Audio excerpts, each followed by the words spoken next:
นะในรายการปกิณกะแห่งธรรมะตัวเจ้าวัดหนองตองห่างดงจังหวัดเชียงใหม่มาพบปะกับญาติกับโยมเป็นประจำทุกวันในเวลาเดียวกันนี้และก็ทางสถานีวิทยุแห่งนี้ท่านทั้งหลายต้องขออนุโมทนาขอบใจที่ติดตามฟังรายการนี้มาด้วยดีตลอดขอบใจต่อทางเจ้าหน้าที่ของสถานีวิทยุทุกท่านที่มีน้ำจิตน้ำใจในการที่อำนวยความสะดวกในการที่ได้มอบหมายถวายเวลาให้ทุกเจ้าจึงได้นำธรรมะแบบปกิณกะสพเพเหระมาอู้มาจาออกทางสถานีวิทยุแห่งนี้เพื่อญาติโยมที่อยู่ทางบ้านต่างจองได้รับฟังกันต่อไปเรามาไหว้พระเนาะสวดมนต์กันถวายเป็นพระพรชัยมงคลแด่สมเด็จพระเจ้าลูกเธอเจ้าฟ้าพัชรกิติยาภาขอให้พระองค์ท่านนั้นได้หายจากอาการพระประชวรและมีพระสุขภาพพลามัยอันแข็งแรงมีพระชนมายุยิ่งยืนนานได้120 พระพรรษายิ่งขึ้นไปญาติโยมไหว้พระรัตนตรัยพร้อมๆกันไปเน้ออะระหังสัมมาสัมพุทโธภควาพระผู้มีพระภาคเจ้าเป็นพระอรหันต์ดับเพลิงกิเลสเพลิงทุกข์สิ้นเชิงตรัสรู้ชอบได้โดยพระองค์เองพุทธังภวันตังอภิวาเทมิข้าพเจ้าอภิวาทพระผู้มีพระภาคเจ้าผู้รู้ผู้ตื่นผู้เบิกบานกราบพระพุทธสวากขาโตภควตาธัมโมพระธรรมเป็นธรรมที่พระผู้มีพระภาคเจ้าตรัสไว้ดีแล้วธัมมังนัมสสามิข้าพเจ้านมัสการพระธรรมกราบพระธรรมสุปฏิปันโนภควโตสาวกสังโฆพระสงฆ์สาวกของพระผู้มีพระภาคเจ้าปฏิบัติดีแล้วสังฆังนัมมามิข้าพเจ้านอบน้อมพระสงฆ์กราบพระสงฆ์นะโมตัสสะภะคะวะโตขอนอบน้อมแด่พระผู้มีพระภาคเจ้าพระองค์นั้นอะระหะโตซึ่งเป็นผู้ไกลจากกิเลสสัมมาสัมพุทธัสสะตรัสรู้ชอบได้โดยพระองค์เองนะโมตัสสะภะคะวะโตขอนอบน้อมแด่พระผู้มีพระภาคเจ้าพระองค์นั้นอะระหะโตซึ่งเป็นผู้ไกลจากกิเลสสัมมาสัมพุทธัสสะตรัสรู้ชอบได้โดยพระองค์เองนะโมตัสสะภะคะวะโตขอนอบน้อมแด่พระผู้มีพระภาคเจ้าพระองค์นั้นอะระหะโตซึ่งเป็นผู้ไกลจากกิเลสสัมมาสัมพุทธัสสะตรัสรู้ชอบได้โดยพระองค์เอง พุทธังสรณังคัจฉามิธัมมังสรณังคัจฉามิสังฆังสรณังคัจฉามิทุติยัมปิพุทธังสรณังคัจฉามิทุติยัมปิธัมมังสรณังคัจฉามิทุติยัมปิสังฆังสรณังคัจฉามิตติยัมปิพุทธังสรณังคัจฉามิตติยัมปิธัมมังสรณังคัจฉามิตติยัมปิสังฆังสรณังคัจฉามิยะโตหังภาคิเนอาเดยายะชาติยาชาโตนาเปชานาเมสัญเจจาทานังชีวิตาโวโลเปตาเตนะสัจเจนะโสติเตโหตุโสติคัพพัสสะโพชังโคสติสังฆาโตธัมมานังวิจโยตถาวิริยัมปิติปัสสัทธิโพชังคาจะตถาปะเรสัมมาทุเปกะโพชังคาสัตเตเตสัพพทัสสินามุนินาสัมมาทัคคาตาภาเวตาภาหุลิกาตาสังวัตตันติอภิญญายะนิพพานายะจะโพธิยาเอเตนะสัจจวัชเชนะโสทิเตโหโตสัพพะทาเอกัสสมิงสัมมะเยนะโทโมคคัลลานัญจกัสสปังกิลาเนตุกิเตติสวาโพชังเคสัตตะเทสัญญิเตจะตังอภินันติตวาโรคามุตยิงสุตังคะเนเอเตนะสัจจวัชเชนะโสทิเตโหตุสัพพะทาเอกทาธัมมะราชาปิเขลัญเยนะปิปิริโตยุนทัตเถเลนะตัญเยวะภานาเปตตวานะสัทธลังสัมโมติตวาจะอาภาธาตัมหาวุธาสิทธานะโสเอเตนะสัจจวัชเชนะโสทิเตโหตุสัพพะทาปะหินาเตจะอาภาธาตินันนัมปิมะเยสินังมัคคังหัตตะกิเลสาวะปัตตานุปัตติธัมมะตังเอเตนะสัจจวัชเชนะโสทิเตโหตุสัพพะทาภวตุสัพพะมังคะลังรักขันตุสัพพะเทวตาสัพพะพุทธานุภาเวนะสัทธาสุติภวันตุเตภวตุสัพพะมังคะลังรักขันตุสัพพะเทวตาสัพพะธัมมานุภาเวนะสัทธาสุติภวันตุเตภวตุสัพพะมังคะลังรักขันตุสัพพะเทวตาสัพพะสังฆานุภาเวนะสัทธาสุติภวันตุเต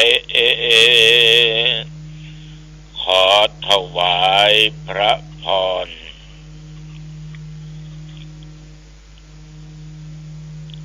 กรมอุตุ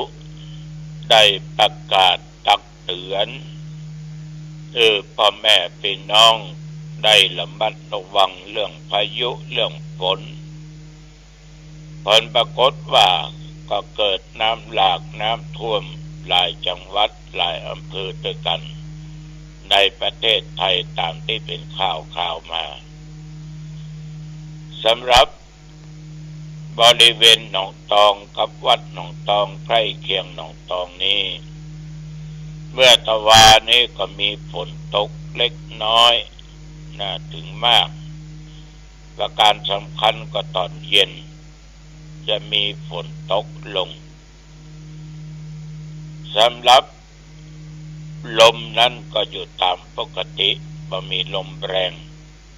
อุณหภูมิปัจจุบันนี้ก็25 องศาญาติโยมท่านผู้ฟังทั้งหลายตัวเจ้าต้องขออนุโมทนา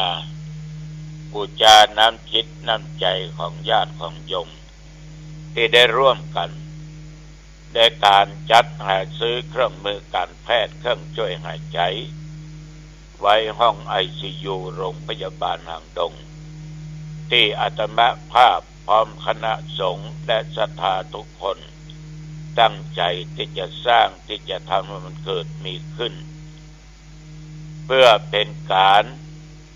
กระทำบุญอันยิ่งใหญ่เราจะได้ช่วยชีวิตเพื่อนมนุษย์ด้วยกันที่เจ็บไข้ได้ป่วยหนักได้มีที่นอนที่ดูแลรักษาของโยมหมอเพราะว่าห้องยาหางดงนั้นยังขาดห้อง ICU ก็จะเป็นต้องมีถ้าบ่มีก็ล่นแล่นไปหั่นไปนี่บางทีก็เอาชีวิตไปเสียกลางท่ากลางทางมันน่าสังเวชเป็นอย่างมากท่านทั้งหลายอาตมาภาพต้องขออนุโมทนาต่อท่านทั้งหลายที่ช่วยกันสืบชีวิตคนเนอร์แม่กวนและคุณโยมชวพรบ้านดงขี้เล็กบักขามหลวงสัมปตอง100 กองบุญแล้วก็ยังมีนายสุรินทร์นางสมพรทาวงศ์แม่ของได้ถวายมา 1,000 กองบุญอุทิศส่วนกุศลป่อใจนาทาใจยี่ป่อคำแม่สาทาวงศ์และตานไว้กับตนกับตัวไปหน้าเทวุตเทวดาก็ขอบใจนักนอกนั้นคณะศรัทธาบันถวายได้ร่วมบุญร่วมกุศลวันที่ไปปิดธรรมทูต 3,431 กองบุญก็สมแม่บัวเขียวบุตรดวงทิพย์อันนี้มาทำบุญที่วัดตลอดแต่จ้อยมาอีก500 กองบุญก็พิพัฒน์แม่ทันรัศมีและคุณปิยวัฒน์ชัยโพธินันท์อันนี้ก็120 กองบุญก็ต้องขออนุโมทนาขอบใจในน้ำพิษน้ำใจของญาติของโยมไปณโอกาสนี้ก็ถ้าญาติโยมมีศรัทธาพอที่จะร่วมสร้างบุญญาบารมีช่วยชีวิตคนซื้อเครื่องมือการแพทย์ไว้ห้อง ICU โรงพยาบาลหางดงก็โทรไปหาอาตมาภาพได้หมายเลข 0819503471 จะโอนมาที่ธนาคารกรุงไทยสาขาหางดงวัดหนองตองเลขบัญชี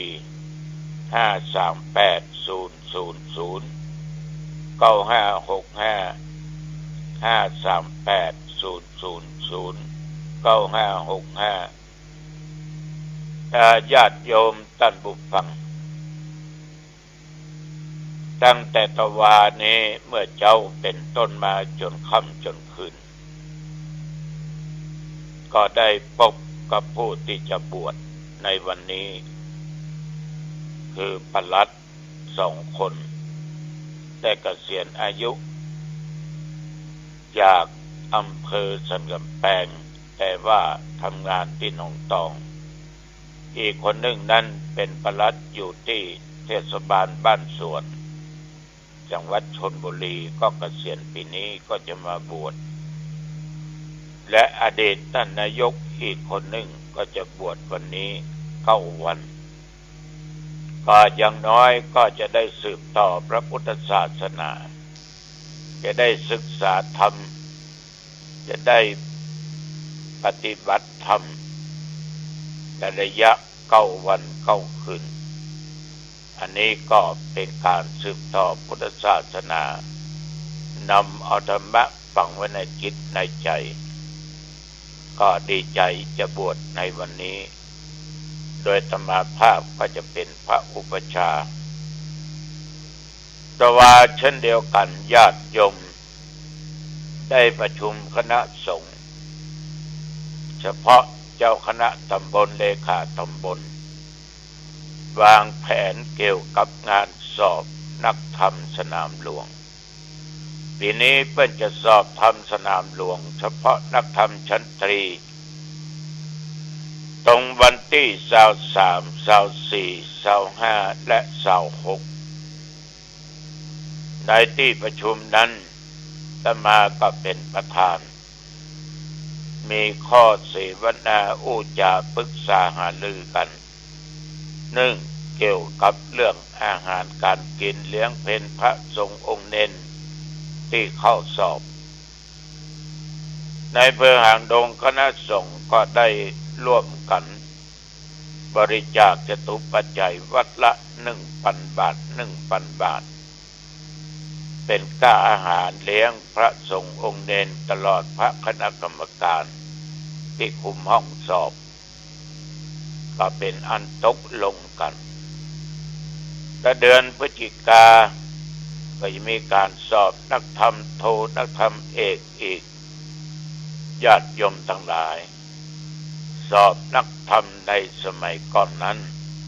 ตีโทเอกสอบพร้อมกันแต่หลายปีผ่านมาเป็นแยก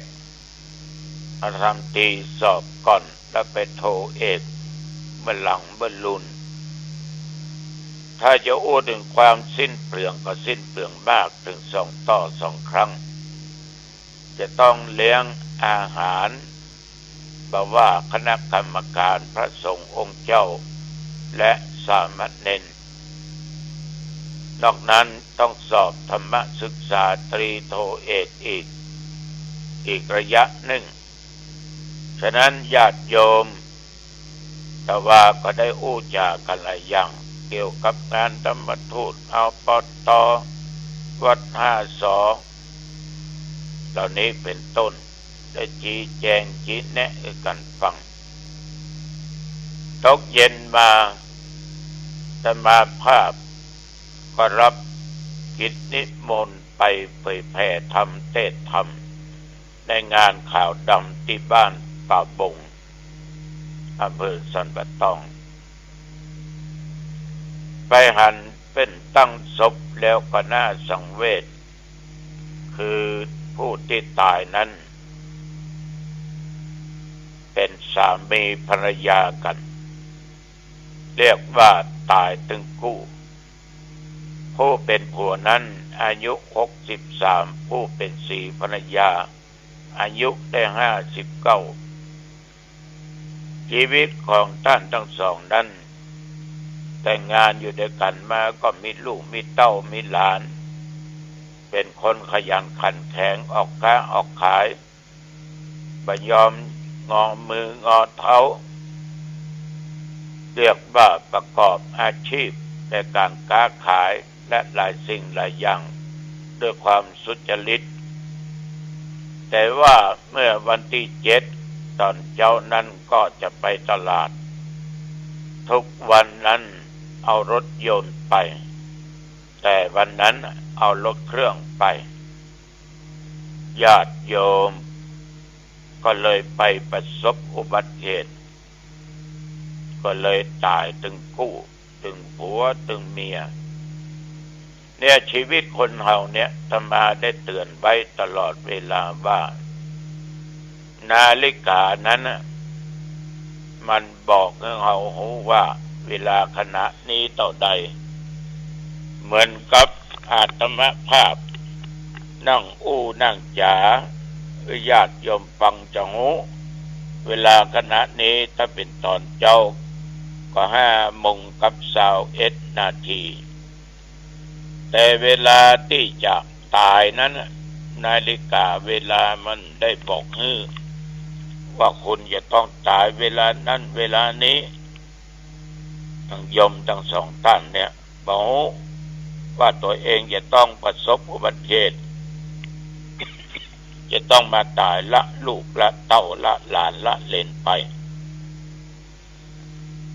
แต่คนที่หูนั้นถ้าตายโรงพยาบาลตายที่บ้านคนที่หูก็คือคนที่ดูแลจะหู